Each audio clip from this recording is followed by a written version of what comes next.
Before Elon, before Zuckerberg, there was another power-hungry billionaire you probably never heard of. A man who bought off politicians like souvenirs, terrorized executives, and had a dark hand in US and Israeli politics. He built an empire on fear, addiction, debt, lawsuits, and greed. This is the rise of Las Vegas's most dangerous and villainous king. And speaking of rise, I'd like to see that subscriber number rise. So if you want more stories like this, tap the like and subscribe buttons. It keeps the channel alive, unlike a few people in this story. The Sands Hotel. When it opened in the 50s, it wasn't just a hotel. It was once the coolest place on the planet. Sinatra on stage, the Rat Pack at the bar, the kind of Vegas glamour people today only see in the movies. But by the 90s, that magic was gone. And that's when Sheldon Adelson showed up. He saw something he could bulldoze into something bigger and something outrageous. He wanted to build a resort so massive and so over the top it would redefine the Las Vegas Strip. At the time, Vegas was about cheap rooms and gambling floors, not luxury suites. Plus, for die-hard Vegas fans, they were furious someone would come in to destroy the iconic Sands Hotel. But Adelson, he played by his own rules. And behind the scenes, the project was a total mess. Adelson, refusing to back down, was famous for screaming at contractors, suing his partners, and threatening employees. He used an army of underpaid construction workers, then fought every lawsuit that followed. A man who embodied the worst traits of a business tycoon: ego, greed, and an obsession with power. Later filings showed the project's real costs were far higher than early estimates. His company being near bankruptcy was a daily threat. Adelson refused to pay for costs associated with delays and overtime, leading to subcontractors filing official notices basically saying, "Hey, we built your hotel and we still want our money." The situation got ugly. Fights broke out between the project teams and the company. But somehow, through sheer force of will, through intimidation, plus some last-minute loans, he survived. May 4th, 1999. The Venetian opens, and it was unlike anything Las Vegas had ever seen. A billion-dollar recreation of Venice, Italy, complete with canals, singing gondoliers, and fake Italian architecture. But behind the glossy opening was a total mess, with millions in unpaid bills, lawsuits, safety violations, accidents that led to deaths during construction. Because for Adelson, nothing mattered more than his own demands. If workers got hurt, replace them. If firms complained, sue them. If bills piled up, fight them in court. And then came the Union War. Unions protested outside the Venetian in a showdown that lasted years. Why? Because Adelson wanted the Strip's first major non-union mega-resort. He didn't just oppose the union, he went to war against them. He filed lawsuits to stop protests. He even claimed the public sidewalk was his own private property, just to stop picketing. A billionaire willing to stiff workers, fight unions, risk lives, sue everyone, and bulldoze history, all for some knockoff Venice resort he wanted open now. If this is what he did in Vegas, imagine what he'd do in a place with fewer rules. So by the early 2000s, Las Vegas wasn't enough anymore. Adelson wanted more. He wanted a kingdom. Of course a guy like him would.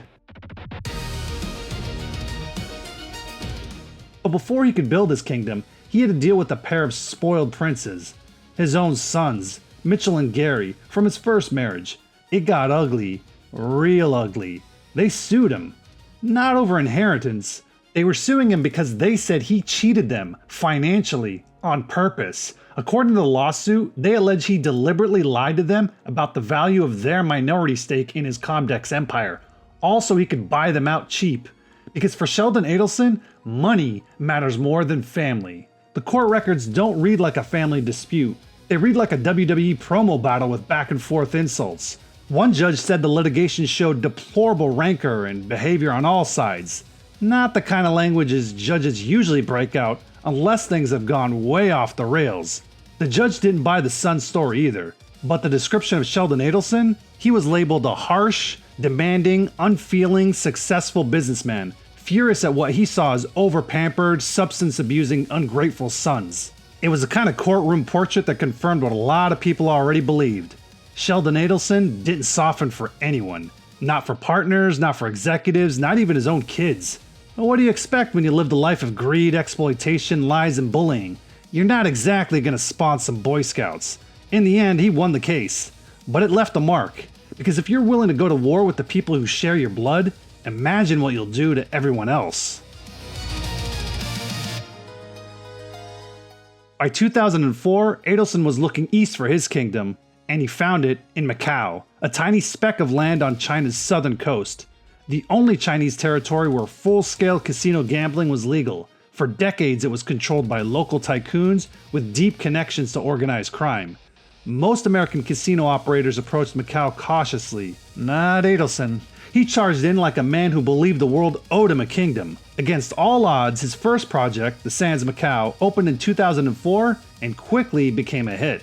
Adelson smelled money in the air, and he wanted more. So he committed many billions more to a crazy project on reclaimed land called the Cotai Strip, his dream of creating the Las Vegas Strip of Asia. It was the biggest gamble of his life. But building an empire in Macau required more than just money. It required guanxi. Guanxi is no more and no less than relationship between the parties. Two parties have known each other for quite some time, are familiar, are willing to help each other, give each other some face, shall we say, and provide each other with some favors. That's really all guanxi is. And in these situations, there needs to be mutual respect. And Sheldon Adelson? Well, he had a reputation of being a greedy blowhard who lied, threatened, and bulldozed everyone to get his way. Not exactly the kind of character traits that would go over well in a culture that emphasizes relationships based on trust, family, and shared history. Now, to put it more nicely, a confidential memo from a Las Vegas Sands board member noted that Adelson's behavior had offended political figures in both Macau and China. Loyalty wasn't just encouraged. It was demanded through forced loyalty oaths inside his Asian subsidiary, Sands China. The whole operation was shrouded in secrecy and fueled by high-risk, high-reward maneuvering. It leaned hard on secret backroom deals, shady lawyers and advisors hired. Invoices that were supposed to be standard legal fees suddenly tripled. Basically, kickbacks. The FBI, the Department of Justice, the SEC all took notice. Allegations of bribery began to surface. Whistleblowers who questioned payments were fired, including Stephen Jacobs, CEO of Sands China, who would later sue the company, asserting he was fired for raising concerns. Jacobs said in a deposition that he was fired from his job after he objected to what he called the casino's illicit business practices. Did I report the activities of some of the specific allegations where Sheldon Adelson was personally involved in wrongdoing, illegal and/or immoral activities? You bet. Jacobs claims that those activities included rampant prostitution and loan sharking, potential money laundering, and involvement with Chinese gangs known as triads, who allegedly brought in high-stakes gamblers on so-called junkets. Adelson didn't just ignore the lawsuit. He tried to get the whole thing tossed. He knew the case threatened to show what he was hiding. A lawsuit risked dragging a lot of questionable back-channel dealings into the sunlight. Billions on the line, regulators watching, a trial looming. Yep, and that's when Adelson took out the checkbook. More than $75 million to settle the case. But if Macau was a challenge, it was nothing compared to what came next. By 2007, the Cotai Strip was booming. Construction cranes filled the skyline. But in the shadow of those opulent casinos and skyline, workers were subjected to extreme pressure working conditions. Labor groups called them inhumane. There were even reports of workers allegedly dying on construction sites. Executives inside the company later described a corporate culture of fear and silence. Adelson fought regulators and was infamous for a win at any cost, if someone breaks, replace them type mentality. He fought and survived because he was willing to do what others wouldn't, push the limits of legality and morality. Constantly seeking to gain all political power, he cultivated with elites and politicians in his pocket. But behind the optimism was a dangerous debt load, massive borrowing, massive commitments, massive exposure. Adelson pushed on anyway. He always pushed. And then something pushed back. Hard. The 2008 global financial crisis hit like a sledgehammer. It was basically a financial Armageddon. It was the worst day on Wall Street since the crash of 1987. From the financial capital of the world, the opening bell is going to ring in 5 seconds, and to be honest with you, we wish it wouldn't. Traders here working the phone say a lot of their customers are freaked out, waiting to see how low the Dow will go. They're focused on the Dow, not so focused on OPEC. Yes, OPEC did cut production by 1.5 million barrels per day. Really, you're seeing just broad-based declines across all of the major technology sectors. Las Vegas Sands was drowning in debt, billions of dollars worth. The Macau operations, which were printing money just months earlier, suddenly slowed as China restricted visas to the region. Bankruptcy loomed. Construction stopped on the massive Cotai projects. Inside Sands headquarters, the atmosphere wasn't tense, it was terrified. Executives gathered in emergency meetings, running projections that looked like it all could come crashing down. But Sheldon Adelson? He didn't panic or show fear. He didn't believe in it. He believed in one thing, that he could will reality into submission. When it became clear that the only way to save the empire was a massive personal cash injection, Adelson did something that stunned even his closest allies. He reached into his own pocket and poured hundreds of millions of personal cash, a move that defied logic and should have sunk him. But it didn't. Macau roared back, Cotai came back online, and Adelson didn't just survive the crisis, he became one of the richest people on Earth.